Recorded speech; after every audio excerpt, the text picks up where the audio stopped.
Hello, this is Jaster from KoR Live. Thank you for tuning in. This is a quick message before we get into tonight's podcast episode. If you like the show and you'd like to find our latest episodes, check us out on Spotify. The link's in the description. It's the best place to support the channel either through subscribing or donating. Thank you for putting up with me. Now let's get into tonight's episode.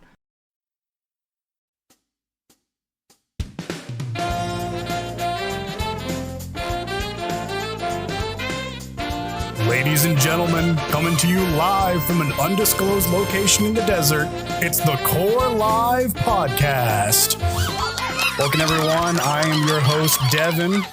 And I'm the other host, Jaster. We got a great show planned for y'all today. Totally doesn't have Halo, Activision, and Todd Howard. Three things we've already talked about this week. But one thing we haven't talked about yet, we've got a new editor. Isn't like Devin's doing a bad job or anything, but he needs some help. So we're bringing in Locke for the show this time around. I'd like to introduce him, let him get to talking about what he does around here, all that kind of stuff. So, Locke, you can go on ahead. What kind of games you like, what kind of things you do, a little bit of background about yourself. My name's Locke. I'm the oldest person in the podcast. I'm going to help edit. I like survival games. I'm highly opinionated and loud, and I'm very thankful for the opportunity to help out. He is effectively our man behind the curtain. Pay no attention to him, or do. It's your choice. But no, he's a good friend, and he's going to be helping us out with stuff behind the scenes, and I really, really, really appreciate him. Absolutely. There's a lot of work going on with that, and any help's greatly appreciated. We also have a returning guest. Kaiden is back. Hello. Nice to be back. Yeah. One more time, we might as well just call you a panelist. Yeah. At this rate, yeah. All right. Let's just go ahead and get right into it. Guys, Call of Duty Mobile is plagiarizing Gundam. I'm not going to sugarcoat that. Now, is it like directly like plagiarizing art? You know, up to debate, but everyone who's seen this has been like, yeah, that's stuff. So in their newest Call of Duty Warzone Mobile, that's the account, their newest tweet, they announced a thing called Project Aurora or Aura, whichever one, and they got a new logo for it. It's basically just a like white line that like goes like down, up, and then crosses the first line kind of in an A shape, in a weird A shape. Similarly, it looks a lot like an image that I just posted here in our text chat for our other hosts here. This image that I just posted, if you Google Amuro Ray logo, Amuro Ray is the protagonist from Mobile Suit Gundam. If you look up his logo, looks a little familiar. Looks a little familiar to Call of Duty's Project Aurora. To He's the point where Call of Duty. Yeah. To the point where all the replies and retweets on that Call of Duty tweet have just been like images and GIFs of like various Gundam stuff, just being like, looks a little familiar. I mean, when I looked it up on Google earlier when you were saying something about that, like I caught like 2 or 3 other logos that it even looks like. Like you could even flip it upside down or around or add a dot somewhere, and you caught like 3 other companies in the crosshair. I'm pretty sure. I don't remember exactly what it looks like, but I think there was another like Facebook or Google company that had the same logo as well. Holy cow. It's like, y'all really didn't take 3 seconds to look through this kind of stuff? Like, is that how loose from the hip copyright law is getting now? Like, okay, you can copy my homework, just don't write it down perfectly. Yeah, no problem, man. Like, flipped it. To be fair, I mean, who's looking at Call of Duty Warzone Mobile for their copyright strikes? I mean, no one definitely asked for Call of Duty Mobile. I know I didn't, but like, but yeah. At the same time, though, does anyone at Call of Duty ever actually do anything with Gundam? I mean, yeah, this is a little too on the nose for it to be coincidence, but I mean, stranger things have happened, I suppose. I mean, they have. I mean, just play devil's advocate. They did do a crossover with Attack on Titan in regular Call of Duty Warzone. Like, I mean, you've got people running around on the maps as the armored Titan from there, and it looks bizarre as all hell. I imagine, like, and this is the same franchise where, like, just a couple generations ago, people were running around in exoskeletons. Now they're running around in you know, I'm not going to say it on the podcast because it triggers Devin. We're not doing this argument. We'll release a video later on. Yeah, we'll have a deep dive into mech the dissent against a certain mecha topic. Yeah, Call of Duty plagiarized warfare should be fun. Jester, you had something to talk about regarding our great pal Todd Howard. So he's been busy lately, you know, doing things, going to interviews, doing shows, you know. Seems as though there's a certain interviewer down at IGN that, I don't know if those guys hit it off or they're good friends or they go to the same bar or what, but he tends to get interviews with Todd Howard pretty regularly. And lately, after their big Starfield update that they did the big showcase for on our last episode that we had to reshoot and everything because of technical difficulties, he dropped a very interesting line, basically announcing Fallout 5 at an interview in some dude's office at IGN for about 100,000 people on YouTube. Kind of a weird place to announce that Fallout 5 is in or is in concept production. Not even in pre-production now. Like Elder Scrolls 6 just hit pre-production. But that brings up a pretty interesting topic is why in the world is he really talking about Fallout 5 now? Because we're already looking at 2023 or 2024 for Starfield, and that's been a game that's been in pre-production for like 6 to maybe 8 years now. We've got Elder Scrolls 6, which has been in concept development for the past few years and has just now hit pre-production. And you're not even to concept with Fallout 5, really? Not to a point where you can really show anything. There was a YouTuber, Whimzu, and he made the interesting point that if you do the math on how long the development times for Bethesda games have gotten since Fallout 3, this is not looking good for Fallout 5 and might give some people some existential crises. Or crises, whatever you want to call them. We're looking at a projected like 2031 or 2032 release for Elder Scrolls 6 if you do the math and you average it. Now, what? Do you want to guess whereabouts Fallout 5 would land with that math? Are we talking 2040? Oh, you're almost. You're a little over the line there. The price is not right. No, it's a 2036 tentative release date. We would be 16 years older. Good thereabouts. Lord. So that really gives the issue. And like, there's another interesting topic that like when game developers start releasing stuff in pre-release and pre-concept and all that, it's not just to get people on the hype train, it's to get developers looking for new jobs, right? It's like, hey, we've got this new game, you like it, well, come work for us, you know? And it works, but the problem is like, I'm having a feeling that ever since 76, whenever no one can really pin down who the development team for 76 really was or who was in charge, it was just kind of every employee that Bethesda and ZeniMax could throw at 76 got put on the team, and then they got led by the Norfolk, Virginia area team, and then it all turned into a shit show because they were talking about, we need to take the creation engine and make it multiplayer. Didn't work, right? So the other thing that was kind of leaked about Starfield in the last week and a half was that I don't remember exactly if it was a disgruntled developer or like somebody who used to work for it and got fired, but like somebody not so happy with Starfield was releasing insider documents, and they were saying that the creation engine is clunky, which, like, honestly, duh.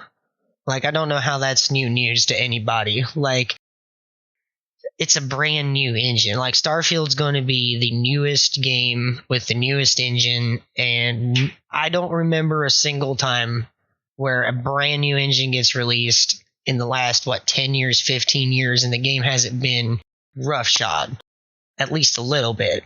So I think we're kind of still in that, like, Starfield's kind of anticipated and people are curious and skeptical about it.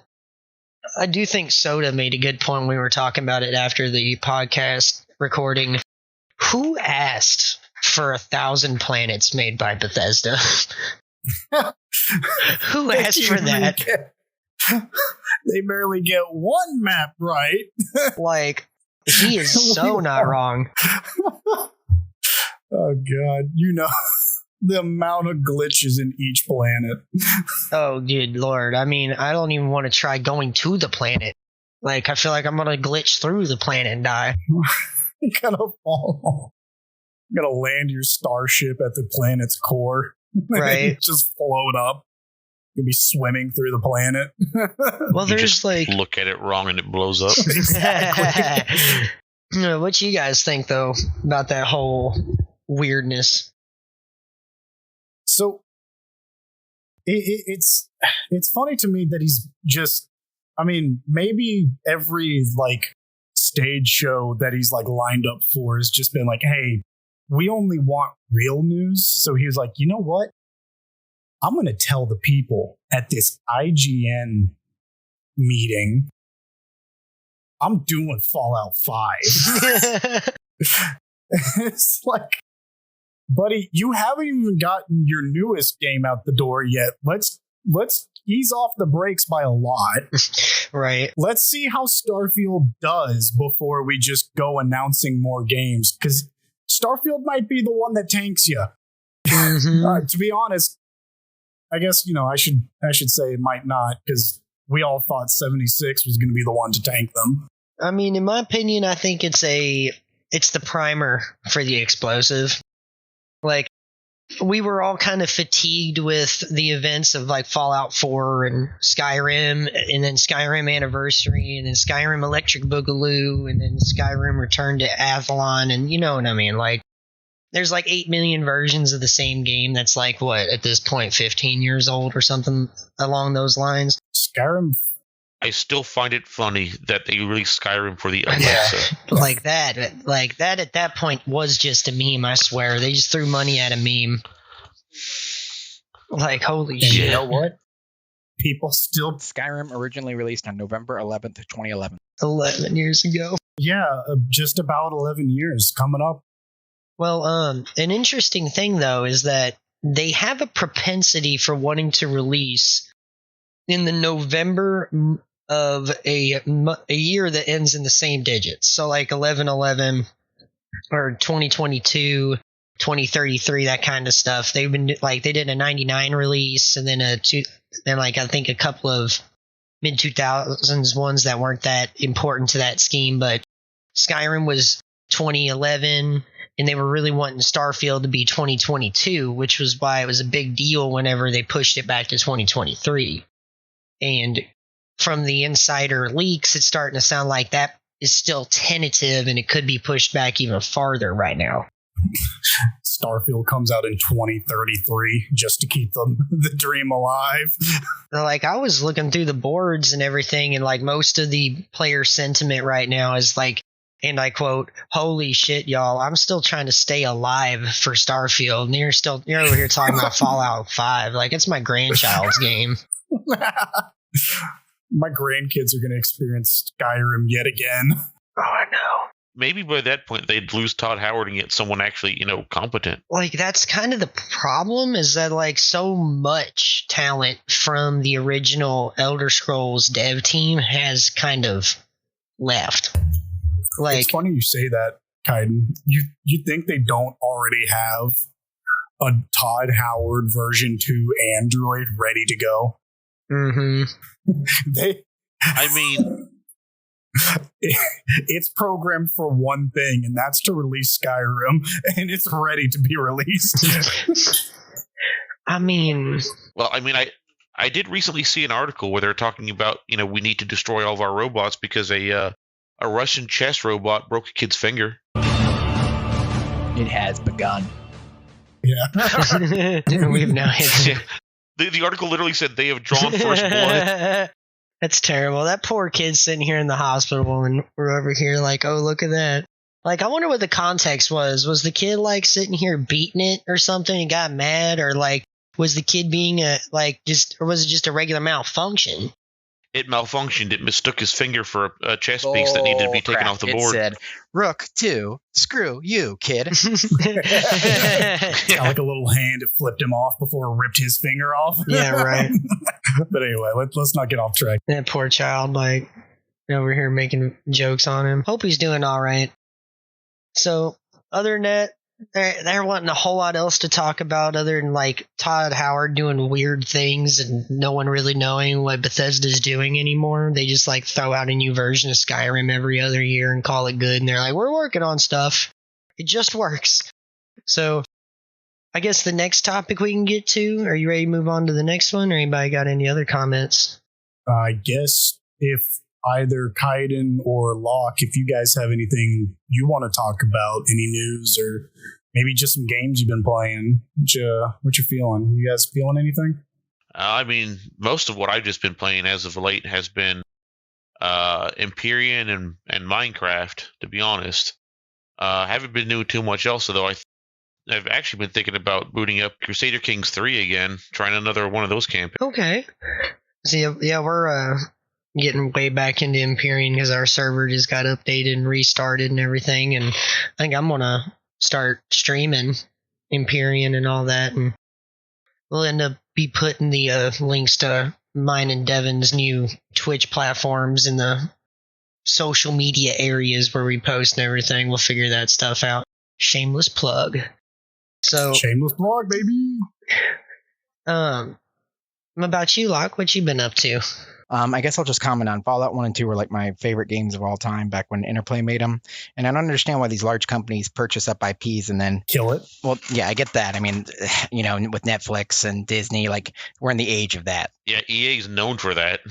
It's such a popularity contest on the West Coast that they buy these IPs. With that IGN article I was reading that you sent, he's just like, it feels like he's reading the room, and when he's just like, oh yeah, we're gonna do Fallout 5. Oh yeah, we're gonna do that too. Oh yeah, we'll do that. Yeah, high fives, yeah. So yeah, you've purchased these IPs, and then as opposed to following through with them, you're cranking out this new game, and I don't know who asked for it. Who wanted 1,000 planets from Bethesda? I think that answer, honestly, and it's gonna sound kind of weird, Todd Howard.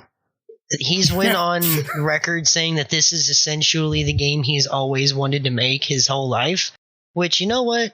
That is kind of what's honestly keeping me in the boat of I'm going to give this a fair shot, because anytime you got a guy in the position of Todd Howard and he's got some passion project that has always been in the back of his mind, like that is where the creative potential for greatness lies. Like, whenever he was originally the lead of Morrowind, my favorite game of all time, he did a lot more things with creativity and everything else and integrating new systems into a new format. And that was a huge part of Morrowind, was basically bringing D&D into a 3D scope and bringing Elder Scrolls into basically what we now know as modern gaming.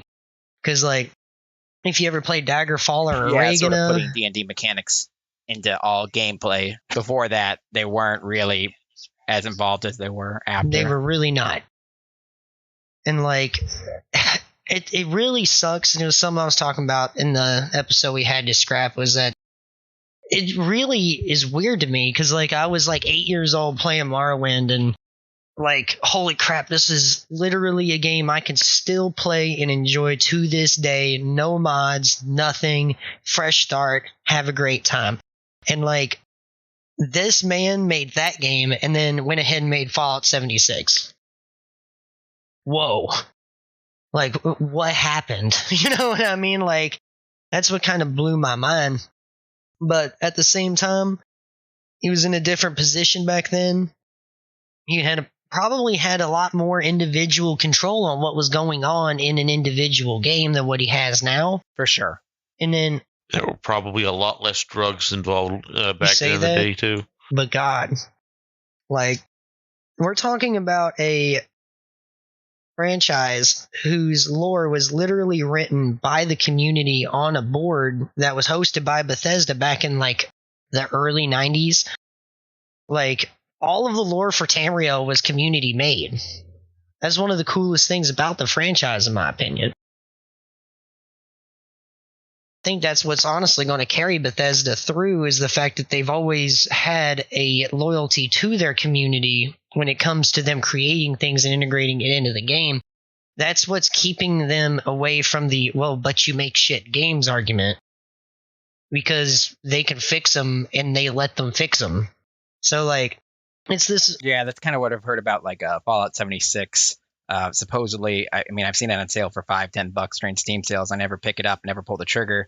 They say it's become a good game over time, a lot like No Man's Sky has, but still, I'm hesitant. Yeah, but that's still like a shitty, thing to do is like, put out basically a broken product and then patch it into a working product. It's like, I want a product that works, when I buy it. When I Come buy on. it full price, not when. I mean, it's something that I've definitely come to expect since the bean counters and the Cs. The CFOs, the CEOs have become in charge, and the game companies become bigger and become AAA. I expect to see that. I don't expect to see it as much in Steam with indie games, but you definitely see it needs to be big AAA it's got to titles. have something that's worthy of having that nice little bow next to the price tag. So, like, that's been a continuing, persevering issue for a while now. But at the same time, like, it really kind of, in my opinion, it's almost our own fault. Because we've went this long before standing up and saying, nah, I think I'm going to just start not buying AAA games anymore, because we always thought it was going to get better, or we always kept allowing their excuses to pass, So, like, at this point, I'm kind of at the point where Bethesda's going to do what Bethesda's going to do, because, like, they've got more than enough of a creative base that is going to buy their game regardless of how bad it's going to be, because we all know the track record's there. Like, you release 6 broken games in a row, that's more than just a pattern, Chief, Like, but at the same time, put it this way, when I walked into a game exchange down the road here, which is kind of like a mom and pop version of GameStop, they will literally knock $5 off the GameStop price if they have a cheaper price and sell it to you just to beat GameStop's price. It's awesome. Like, I got a Switch from there for like half the retail value. It's one of my favorite spots. They were selling Fallout 5 in a dump bin for a penny. Fallout 5? Or, I'm sorry, Fallout 76. Where's the store at? Yeah. He's from the future. Cue Back to the Future music. You already put it out on the shelves. He said a penny. That's some foreshadowing right there, I tell you what. Yeah, right. Like, here we are, old men, and I'll be like, and I called it. Talk about this could be 3 weeks after release. Right. So, no, like, I literally passed up Fallout 76 for a penny. Like, that's kind of where I'm at with games that don't release in a decent state. Like, even V Rising has less glitches and it's in alpha. There's definitely a level of accountability. And that's a team of 40. A team of 40. Mm-hmm. I saw an instance where apparently Fallout 76 was zip tied to another product and someone still ripped it off. Well, I mean, think like that pitch meeting. Like how does that pitch meeting work where they're like, let's take a story-driven open world RPG and take out NPCs? You can't screw up NPC dialogue if there are no NPCs. Yeah. Fair enough. We can have them create the dialogue. Yeah, who even needs that dialogue? I mean, in a game that up to that point had been a narrative, story-driven RPG, who needs dialogue? You don't even need it. Yeah, they already do Q&A in half of the fucking content for our game. Might as well just have them do the dialogue and the NPCs too. Eventually, they're just going to give us the creation tools and call it Elder Scrolls 8 Do-It-Yourself Edition. Like DIY. like Create your own continent, make your own lore. It's going to have that dude from Extreme Makeovers. Right. God. They literally just sell you a choose your own adventure book, but they like over the author, they just tape over and it just says Todd Howard. This has got Todd Howard's face, kind of with the same haircut from the dude from Extreme Makeover Home Edition on the front. Still $60 at launch. Dude, I mean, the Game of the Year edition of Morrowind came with all of the X packs and the creation kit, which was awesome. They allowed you to, it was the first mod pack, basically, you know what I mean? They just gave you the creation kit. Like, here, this is what we used, just have it. Later on down the road, it turns out that Todd Howard heard this podcast and he hears about the do-it-yourself edition. He's like, write that down. Oh, no. And I mean, not to go deeper into it and go further off topic, but I mean, when did we as gamers just passively accept that, you know, we were going to pay $60 for an incomplete product that you're just going to tack another $30 onto and call it a season pass? But you're going to sell it. I'm going to buy it. I'm just going to keep buying. Got to consume. Nom. Mm-hmm. I'm kind of also in the boat of like, I hardly ever buy deluxe editions, collector's editions, anything like that. Not because the merch in there is cool, but because you're not going to sell me a bunch of merch attached to a broken game. Like, the game's what I'm here for, not the model. It would make it even worse if I had like a model that I really liked. It's sitting up there on my desk right next to the screen, and I'm starting up the game, and then it just doesn't work. You know, then I'm going to have like negative reinforcement around all the other merch that I have with it anyway, and it's already populating half my room. You know what I mean? So I'm like, not even going to deal with that. But like, then again, I don't really have many IPs that I would spend that kind of money on anyway. I mean, if Rogue Galaxy 2 came out, I'd spend all the money on it. 100%. Like, I don't care. Give me the ultimate deluxe hedge fund manager edition. I'm buying it. Like, not even kidding. It was one of the first games that legitimately had like 120 hours of content for 100% playthrough. And that was a PS2 game. It was like way up there with Dragon Quest 8. At least for me. Dark Cloud 2. Final Fantasy 12. Like, all of those games had tons of content, great story. It was the golden age of RPGs, in my opinion, but that's way off topic. That was kind of it for the news topic. Oh, no. I'm sorry. We have one more news topic, actually. Is it mine? I'll get mine out of the way.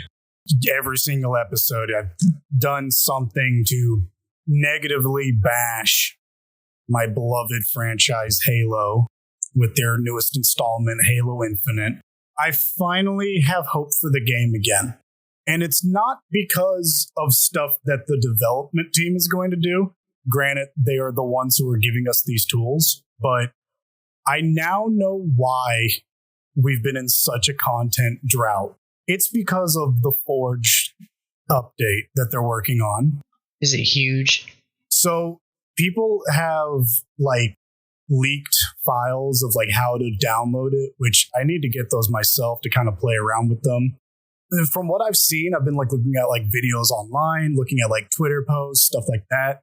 People have been making completely new games from like scratch in the Halo Forge engine. Whoa. I saw someone is making a working Call of Duty Zombies with AI, with perks, with buyable weapons from the wall, with Pack-a-Punch, all that stuff. What? In Halo Infinite Forge. Oh. I've seen people make cinematic experiences just using the Forge engine. It is now, I thought they couldn't get any bigger with Halo 5's Forge because it was like the ultimate Forge tool. I mean, I thought you could make anything, but now you can do even more. Like, you can change the sizes of objects to where you can like fine tune what you want to make. You can change, this is a cool one. You can change the sizes of like your body parts in the game. So people have like tiny legs, giant torsos, like giant arms, and then just like tiny heads with it. And it looks hilarious. It looks hysterical. It's like, I'm like, yeah, let's do it. That sounds like art creation. Right. where you have like just walking abominations. Yeah, it's like that. It's amazing. And then I've also seen there's this welding tool that they introduced in 5's Forge, which was really clunky with like how you operate it with vehicles, because it's a 50-50 chance it's going to glitch out or not. But in this one, it's like a dedicated welding tool for putting objects on vehicles, not just welding an object to another object. It's like, say you wanted your Warthog, but you wanted like, I don't know, a giant wedge in front of it to make it this like snowplow Warthog or like ramming Warthog. You can do that easily. Holy cow. If you wanted to like weld mount it like place it like, the turrets that you can like, grab onto and shoot from there. If you wanted to weld like 7 of those to the back of your tank, go for it. Freaking go for it. You want a whole big team battle match to be, one tank versus one tank with everyone on turrets and stuff? Go for it, champ. Build your own elephant mode. Yeah, like from this thing, like the possibilities are quite literally endless. It's been amazing, and like the landscaping looks as clean as we've ever gotten it. There was one guy who posted I wish I knew his username off the top of my head. Sadly, I don't. But he posted a video of something he made just in the Forge. There's no like objective or anything in it. It's just a simple scenery shot. And it looks like something straight out of like an actual Halo title. Like I was looking at that, I was like, is that like Halo 1 just graphic overhaul? And they're like, no, it's like Halo Infinite Forge. I was like, what? I was like, that looks exactly like a Halo 1 level. It looks amazing. That is awesome. But Devin. Yes. Is there a dong slider? You can. I'm pretty sure I've seen someone make the butts and the crotch huge. You had me a dong slider. Yoshi P, take notes. This will save Halo. This actually has me excited because, I mean, it's like, okay, well, since you're not going to put in this content, we're going to make our own content. Custom games is about to be the only reason to download Halo Infinite. It's about to be the reason. Why are we in this new age of just do your own game? Why am I paying somebody else $60 for me to make my own game? Speaking of money, there is a rumor that Forge will be monetized. However, I've looked into it. There's zero backings to this. Nothing in like the leaked Forge files could even. Yeah, but like the multiplayer itself, the Halo Infinite multiplayer is free to play. It's just if you want to, unlock stuff to customize your Spartan, you're going to have to pay like $10 to get the battle pass and work through that boring challenge system. Mm-hmm. And it is a boring challenge system. Let me tell you, there's nothing fun about Halo Infinite's challenge system. It's like the same 4 challenges, just different number, different game mode. I don't know, like different weapon for each one. Like kill this many Spartans with the AR. 10, 0 out of 10. And then the next one's like kill 15 with the AR. It's like they just took like the same stuff, put them in a cup, shook the dice, rolled it out, and like, oh, there's your challenges. Dude, I hate to say this, but like at least like other free to play games like Fortnite give you story driven challenges with like for free to help you unlock through your battle pass. Like it's not like, oh, just kill people. It's like hey, find an attachment for your vehicle and destroy stuff around the place, or like go to this location and dance. It's silly stuff, but it's like it's never the same one each week. Right. Like I remember you and Soda both talking about that. Like even by week 3 and week 4, you guys were like, wow, that was like the same set of challenges I got week 2. It sucks when you roll the dice and you get these terrible challenges where it's like, kill Spartans. God forbid you get one to kill Spartans with the Bulldog. good lord. Right. I don't know how you fuck up a shotgun in a video game. They did it, but though. 343 did it. And they already had a shotgun in Halo. They were like, nah, we're not doing that. They're like, we have a shotgun at home. Shotgun at home. Shotgun at home takes the whole magazine to kill someone. Maybe. Right. If the stars align and you got your fucking center chakras aligned and the wind's blowing right, and you know what I mean? Like, it's finally not a fully negative Halo talk, but I'm already done with it. Otherwise, I could continue for an hour, but we don't have that time. Anyway, Jaster, you had one more thing for us to talk about? Yeah, so I guess we're going to end it on a sour note.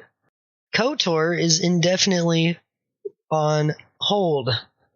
The new remake for Knights of the Old Republic, which was at the time being developed by Asper Media, is now on indefinite hiatus.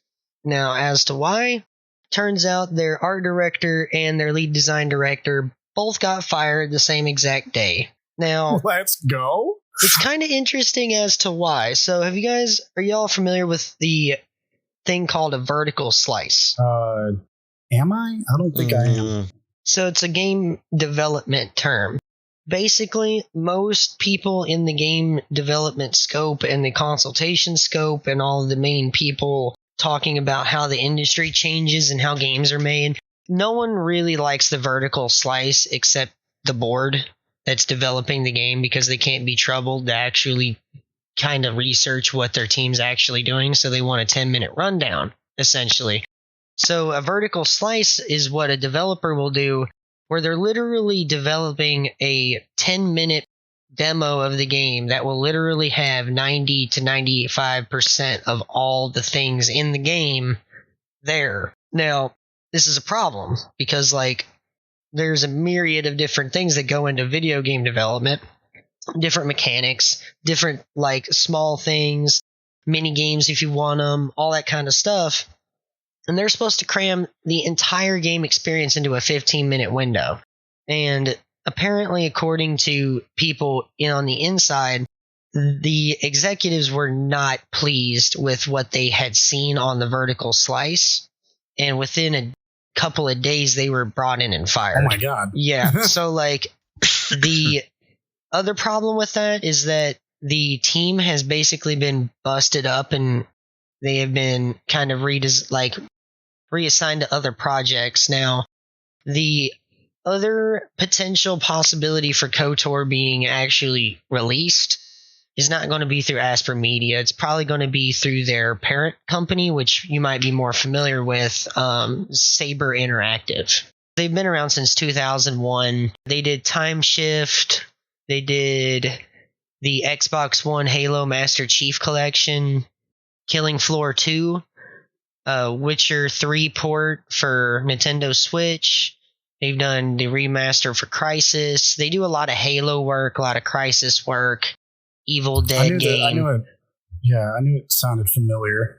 So if that's how we're going to go, that's interesting, because another big thing me and Kaiden were talking about before the podcast actually started was EA's exclusivity license for Star Wars ends next year.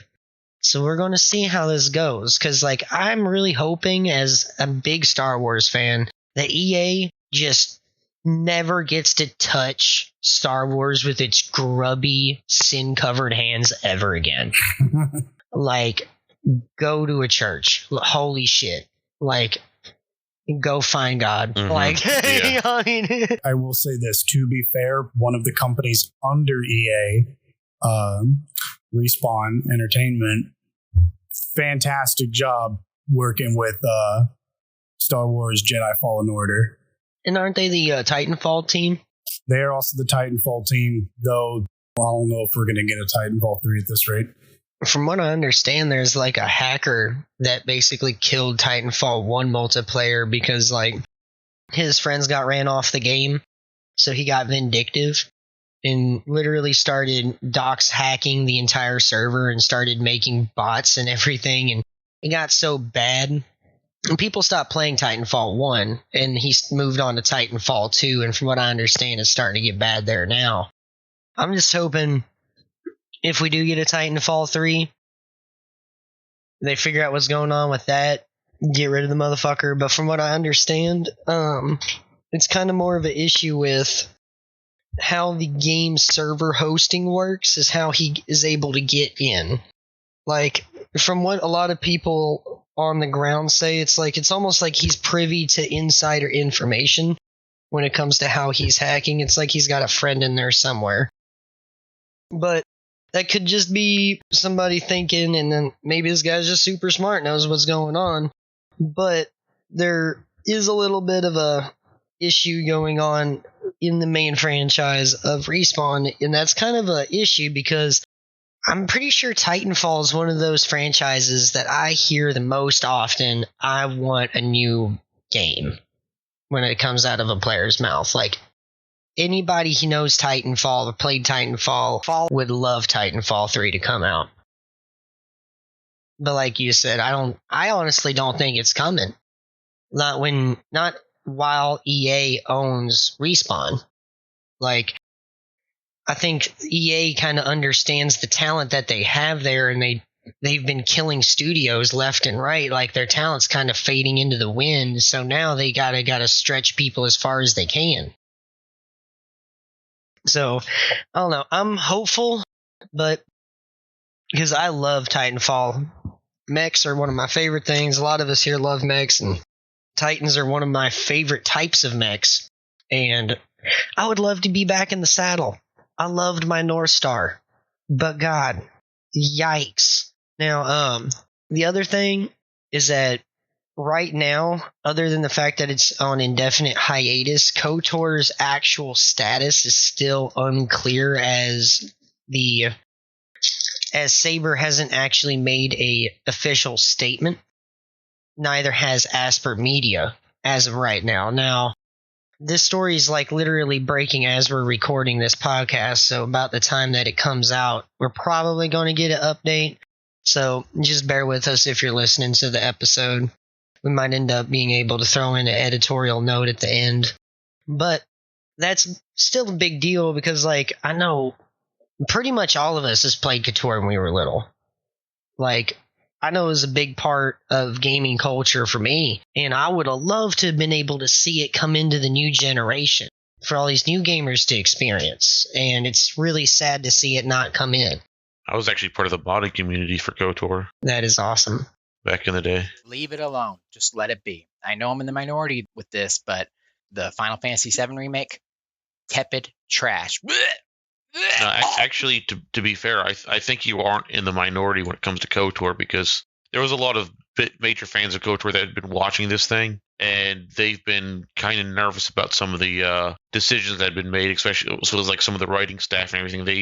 That's the thing about it is you can't. A game is a reflection of the generation that makes it. Like, no matter what, you're not going to get a crew that's just going to remake it faithfully. You know, they're like exactly word for word. They're going to put their own spin on it, and generational shifts are super obvious. KoTor especially, just leave it alone, because that was one of my top 5 games, and I don't want to see. I think I told me about. Didn't they hire a writer from? They hired a writer that was apparently known for like injecting a lot of like feminist stuff into things, and Yeah, she's from Woke Valley, USA. yeah, and like I said, people that kind of raised a bit of eyebrows, but she's since left. She's no longer part of the team, so. When she left, there was another sigh of relief from a lot of people, but there was still kind of some nail biting as to, okay, what did she do that's being kept in?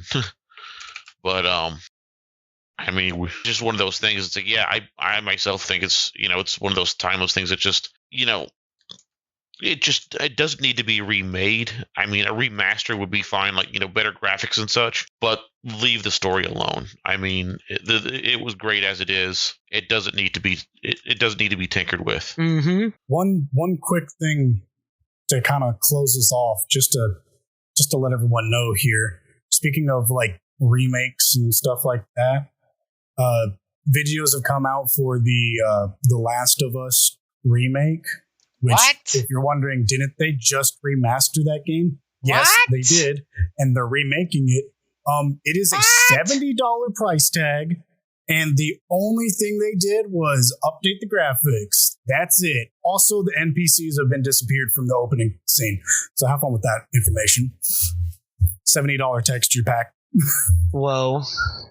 Okay, guys, this just in. I have it on good authority that Todd Howard, he's at the West Valley Checkers right now, and he just told his server he's starting work on Fallout 7. I think he also announced Starfield 3. My hero. He ordered a number 2 with a large fry, and he also said Fallout 9. Man, he didn't even do Starfield 2 yet. Do we have an Elder Scrolls Super Oblivion edition? No. Oh, crap. That's what I needed. No, I needed that. He ordered. He put in the order for 7 more Skyrims. I know in all seriousness, they at one point teased another Elder Scrolls game. But yeah, it's called Redfall. It's what Elder Scrolls 6 is going to be. We're pretty sure that it's going to be in Hammerfell, which is kind of odd seeing how we've kind of already been to Hammerfell if anybody played Daggerfall, which is good and bad. I mean, we haven't actually been back to Hammerfell since the second game officially. Because me personally, I like ESO, don't get me wrong, but it's not the same thing. You know, it's an amusement park MMO where you go to different quote-unquote rides, like different areas and stuff, right? So there's already a Hammerfall section in there. It does look good. It looks nice, plenty accurate and everything, but it's not like roaming through High Rock or rolling through Orsinium for the first time, you know what I mean? In those Windows Millennium 2000 graphics, your horse is dying. Like, oh, hell yeah. Oh my God. Getting beat up by a bat on the side of the road, trying to like find a inn because you're hungry. It's great. Do we have any closing thoughts before we go ahead and end us up here? My prediction I got nothing, is... Chief. I think Starfield probably won't be out until 2025. I'm going to go ahead and call it now. Locke, anything you want to say before we close out? There are 9 different ports of Skyrim. It's been ported to... Let's make it 10. It's been ported to 9 different consoles. But, and here comes 10 this year. Yep, it's the Tesla edition. Get ready. He's announcing it this year. It's on Tesla cars. The Tesla edition. Are you including the Alexa in that list? Because, I mean... All right, so... Everyone, thank you guys for taking a listen. Thank you, Locke. Thank you, Kaiden, for coming in for this week's episode. We appreciate that. Absolutely. Sorry, it's getting a little hectic in here. I guess we're all kind of amped and energized. We kind of ran in here shooting on a fast, tight schedule, so a little bit of extra energy. So I'd like to thank everybody for listening to this episode. Please rate us, listen to it, share it with your friends. Now that we're actually on Spotify officially, it's going to take a lot of traction to get us through the search engine and get started. So every single share, every single rating helps us out a ton. Thank you guys. Very much appreciated. Bye-bye.